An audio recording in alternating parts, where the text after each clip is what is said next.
All right, guys, we're doing a baseline setup here for the Midgets in the World of Outlaws 24. We're just going to go over a couple things here and see if we can make a video of this.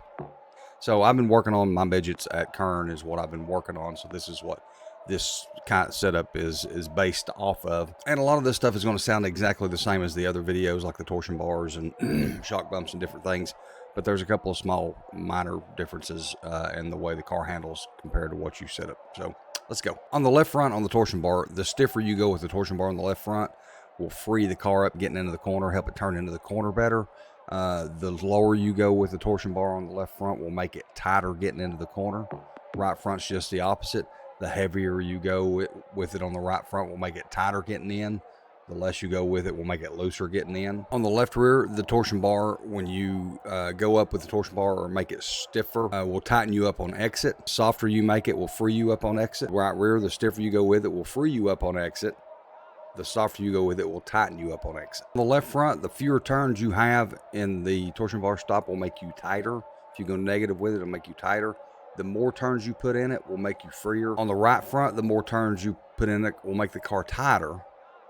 The less turns you put in it will make the car freer. The left rear and the right front, like I've said every place else, it's a cross deal. Right front affects left rear, or left front affects right rear. The more turns you put in the left rear on the torsion bar stop will make the car tighter. The less turns you put in the left rear will make it freer.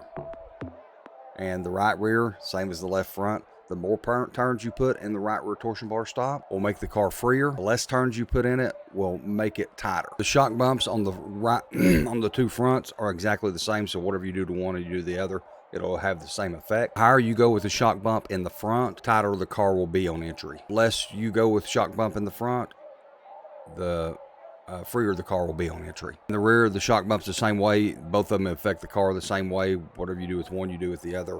Affects them the same way, except for the rear deals with the exit. So the higher you go with the shock bump on the rear, the tighter it'll be on exit. The lower you go with the shock bump on the rear, the freer it'll be on exit. Now the shock rebound is a little different. Each corner affects the car differently. Each corner affects the car independently. So they don't all work together on the shock rebound. You have to adjust each one of them individually. But the shock rebound on the left front, the higher you go with it, the tighter you'll be on exit. The lower you go with it, the looser you'll be on exit. Right front, the higher you go with it, the looser you'll be on exit. And the lower you go with it, the tighter you'll be on exit. Left rear shock rebound, the higher you go with it, the looser you'll be on entry. The lower you go with it, the tighter you'll be on entry. And the right rear is the exact opposite. The higher you go with it, the tighter you'll be on entry. The lower you go with it, the looser you'll be on entry. The tire pressure kind of works the same as the torsion bar diameter. Like the left front, the higher you go with it, the more pressure you have in the left front, the looser you'll be on entry. The less pounds you have in the left front, the tighter you'll be on entry. Right front's the same way as the torsion bar diameter. On the tire pressure, the higher you go with the tire pressure on the right front, the tighter you'll get it turning into the corner. The less tire pressure you have in the right front, the freer it'll be in the getting in the corner. Tire pressure on the left rear, same as the torsion bar. The higher you go with the tire pressure, the tighter you'll be on exit. The lower you go with it, the looser you'll be on exit. Now I'll tell you this is something I've been playing with, raising the tire pressure on the left rear to drive up off the corner. The higher you go with the right rear will be the looser on exit, or when you get in the throttle, it'll be looser.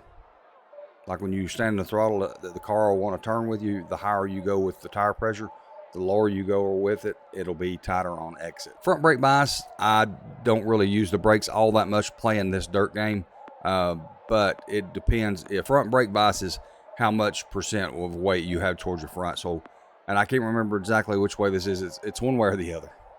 But I think the higher you go with this, the more front brakes you'll have. So if you get up here, the car will stop straighter if you have more front brake bias. It won't turn when you get on the brakes. The less front brake bias you have, when you start getting on the brakes, the car will want to. Because I never mess with this that a whole lot, so it's one way or the other. But you'll see if you get in there and playing with it and take it to 0 and then take it to 100 and just drive the car 2 laps, you'll see the difference. Okay, the left side weight, the higher you go with the left side weight in these cars, the looser handling the car will be. The lower you go with it, the tighter handling the car will be, which means more or less through the center of the corners, and especially on a tight turn track. I like to have my left side weight up more to kind of compensate for not having a wing on top of the car.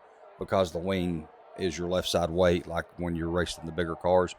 So I usually keep mine up, you know, between 56 and 59 when I race these cars. Generally, there have been offshoots of times that I don't do that, but 90% of the time that's where I'm at. So cross weight is more forward traction. When you get in the throttle, the tires are actually digging in the ground and making you go forward.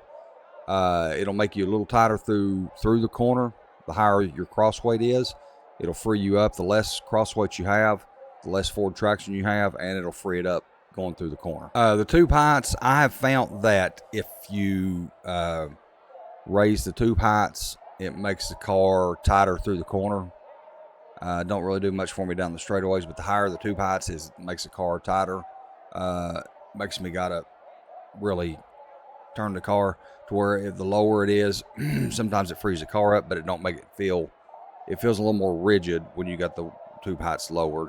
But when you raise them up, more or less, if you raise the right heights up, the car should get tighter, and if you lower them down, should free the car up. And the left rear wheel spacing is just like putting weight on your left rear.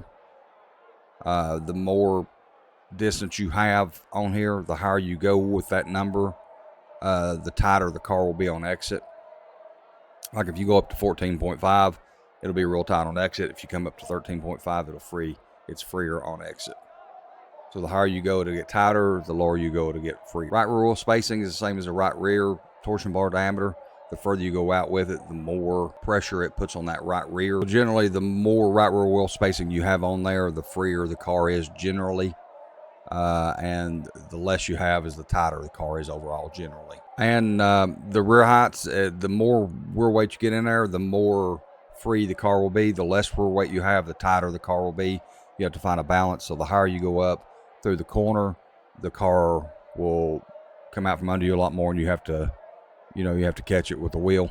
And less rear weight is tighter, so you'll be more turning the car down from the wall kind of deal. Wheel locks, how far you'd have to turn the steering wheel lock to lock on there. Some people like different degrees on that, just whatever you like, find what you like on that. Steering offset is like if the car's pulling one way down the straightaway, you can offset it by putting steering offset in it, which will bring the car back to tracking straight down the straightaways. I usually just set it to whatever the game puts it on when I get here. So tire compound soft, medium, and firm. I'm usually on soft unless I run a longer track. I told somebody the other day, 10 to 15 laps, I'll run soft. 15 to 30 laps, I'll run medium. And if it's over 30 laps, I'll run firm. Rear and gear ratio, how much of the engine is transferred to the rear wheels and how quickly. So the higher you go with that number, the faster the RPMs are transferred to the rear tires. The lower you go with it, the slower the RPMs from the engine is transferred to the rear tires, is the way to look at it. So if you go up with your gear and you get on the throttle, your wheel's going to turn. If you go way down with your gear, it's going to be more sluggish. But you have to find that kind of happy medium with that as well. So anyways, guys, I hope this has helped you all out. If it has, please consider smashing that like button, guys. It helps out tremendously. And we will see you in the next video.